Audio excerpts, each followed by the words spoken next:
Don't ever change for anybody. Don't ever trade your soul. Don't even listen to him. He don't know nothing at all. Try not to get Right, morning everyone. We're actually set up in a drawer, so I'm hoping that you don't fall over. But today I'm going to take you through the process of me creating some of my sort of smaller paintings. These ones will be part of a collection that I'm putting up for our Endometriosis Awareness Month. Each of different people all have kind of different colours and different painting experiences that go alongside them, so I try and sort of consider that when I'm painting them. But yeah, they'll look kind of similar to, let me just show you. I done a little rough idea yesterday, so just kind of putting down some initial marks so I can sort of have a point of reference. So I think I've sketched out quite a few of them, but I think the one I'm going to go for is actually this one. Just kind of show you some close-ups. I'm going to take some photos of it first, just in case if I do mess it up, we have a nice photo. I'll get everything all set up and I'll take you through. Right, so, oh that's good, you can actually see. So I'm going to just using some frog tape.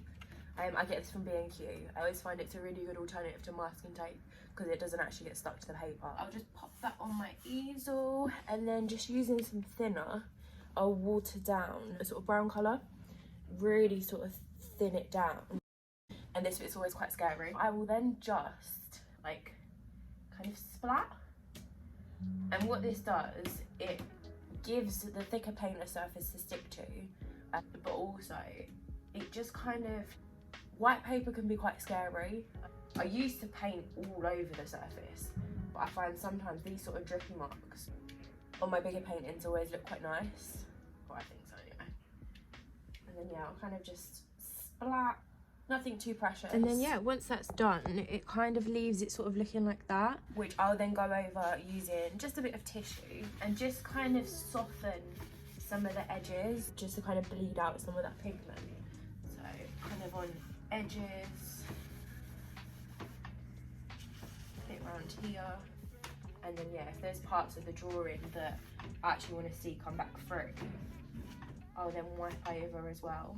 But next, what I'm actually going to do is using a graphite stick, I'm just going to go over and sort of redefine some of those darker areas, because as much as I've used a fixative, the thinner it's a solvent, so it's going to kind of break down some of that pencil, and I'll just kind of add in some more sort of interesting marks. A lot of these will be informed as well when I speak to the person that I'm painting by sort of what type of paint they experience. If it's something sharp, I'll tend to use quite sort of stabby marks. So technical. If it's sort of like a dull ache, I'll try and keep things a bit sort of softer but kind of around an area. Basically, when I get a gut feeling that it's going to go wrong, that's the point when we stop.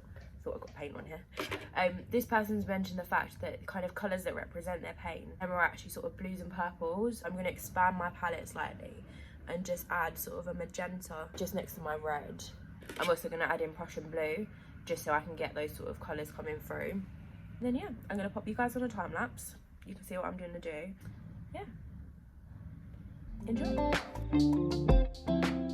I've kind of added in a lot of those marks, and I've also kind of brought in some of the purple and blue that this person mentioned relates to their pain. So yeah, that's kind of some of the main steps of my painting process. I'm just going to go back in and add some of those pencil marks. Obviously the paint is now covered, and then yeah, just keep working it until it's at a stage that I'm happy with. Thank you everyone for watching. It does still feel weird talking to my phone, and the amount of people that walk past as well. I do get shy. And yeah, stay tuned. Watch the next one if you like it. If you don't,